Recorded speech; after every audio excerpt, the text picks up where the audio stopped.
Salam damai dan sejahtera untuk kita semua di minggu kedua bulan Juni tahun 2024. Kita ada dalam program khotbah mingguan. Sebelum berlangsung, mari kita berdoa. Bapa di surga, kami bersyukur kami ini juga terhitung sebagai anak-anak Tuhan yang dipilih, dibebaskan untuk pekerjaan Tuhan yang besar selama kami ada di sini. Kami mohon Roh Tuhan ada pada kami, supaya pemberitaan firman dapat memberikan kekuatan bagi kami sepanjang rencana kerja dan pendapatan kami di minggu yang baru. Amin. Saudara-saudara yang Yesus Kristus kasihi, firman Tuhan yang kita renung pada minggu yang baru ini terdapat di dalam kitab Keluaran pasal 2 ayat 1 sampai pasal 4 ayat 17 dengan tema pemilihan Musa dan pembebasan Israel. Pemilihan Musa dan pembebasan Israel. Minggu lalu kita bersama merenung dalam kitab Kejadian pasal 41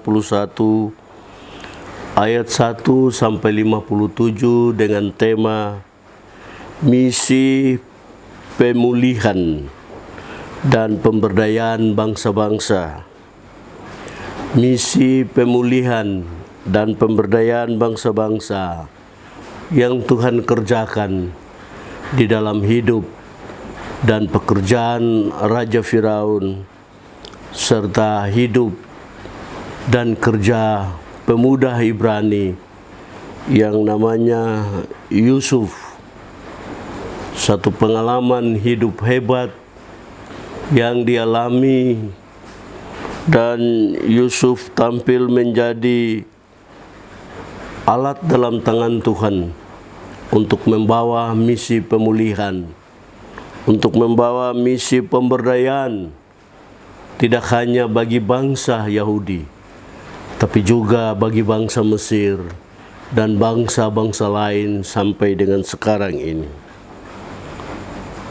Di minggu ini, tanggal 9 sampai tanggal 15 Juni, kita belajar dan merenung kitab Keluaran pasal 2 ayat 23 sampai pasal 4 ayat 17 dengan tema pemilihan Musa dan pembebasan Israel.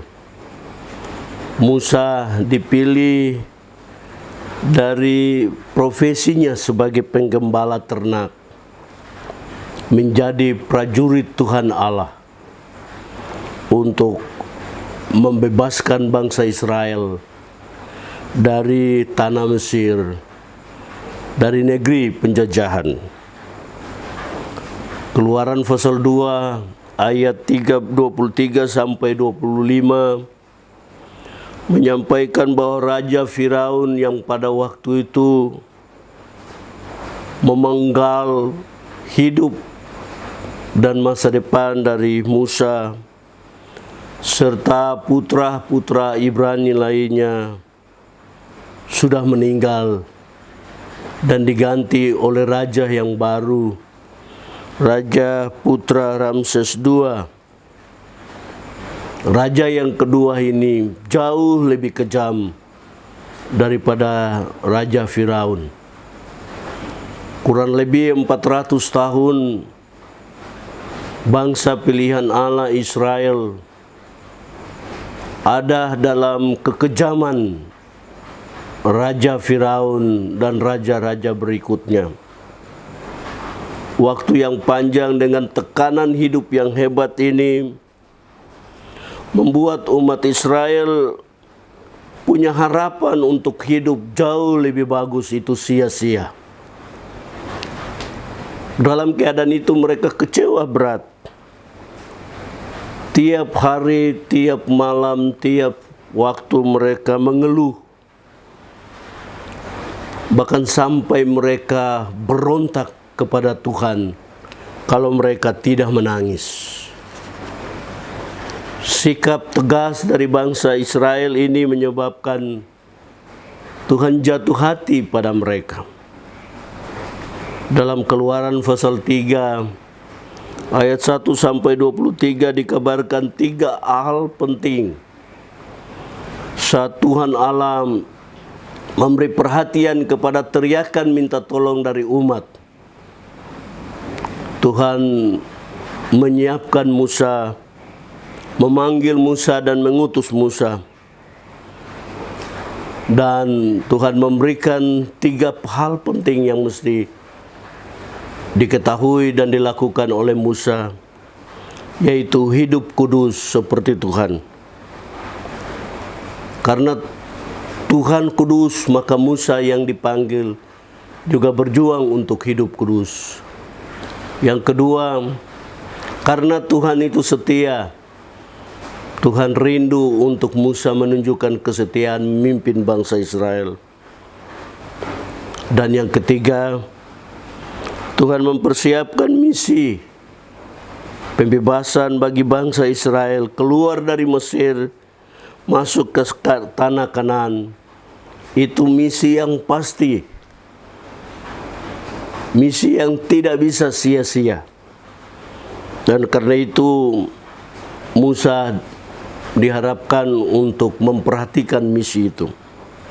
Dalam Keluaran pasal 4 ayat 1 sampai 17,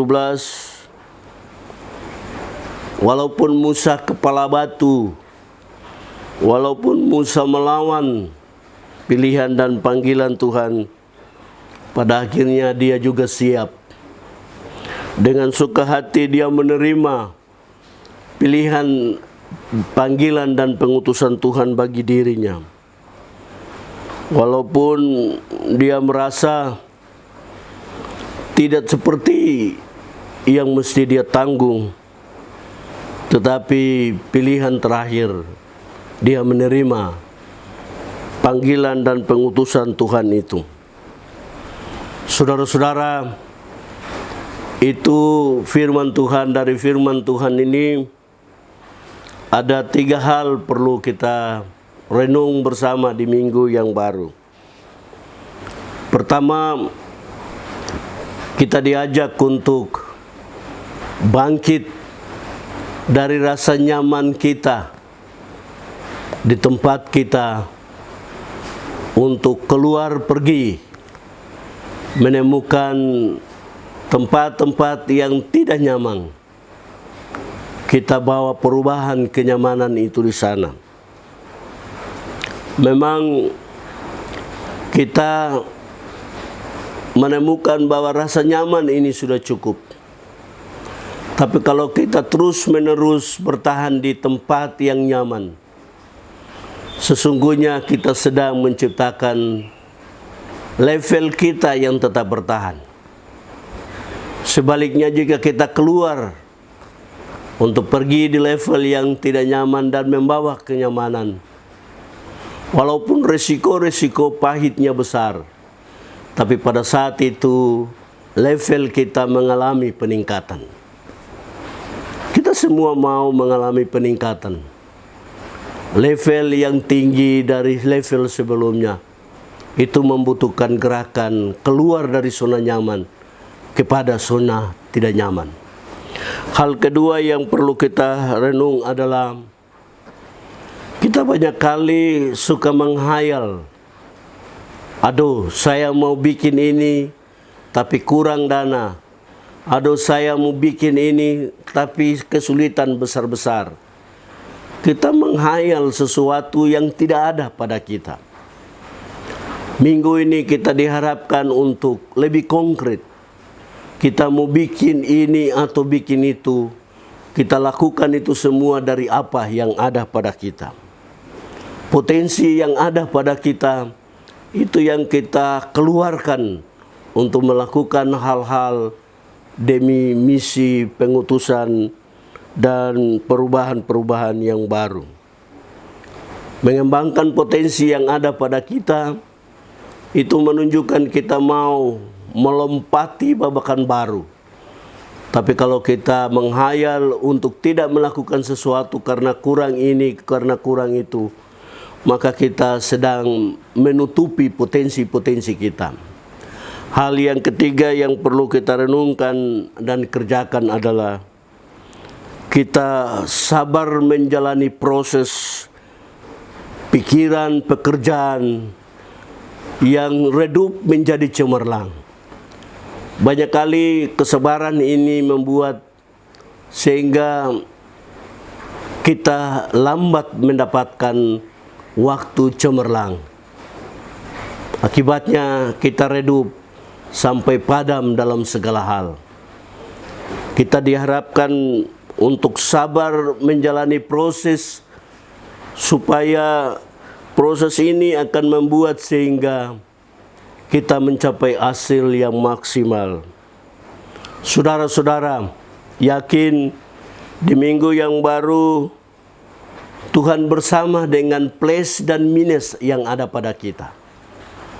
Yang plus Tuhan perkuat, yang minus Tuhan tambahkan.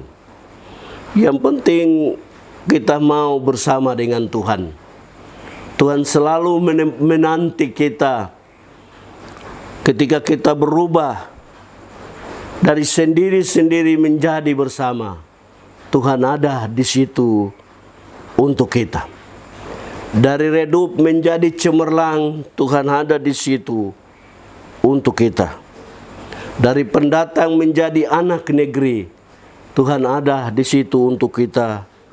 Supaya kita semua dapat menjadi anak negeri yang dipilih untuk membebaskan bangsa kita, gereja kita, keluarga kita, pribadi kita dari keterpurukan lama menjadi kebangkitan hidup yang baru. Tuhan memberkati kita. Amin.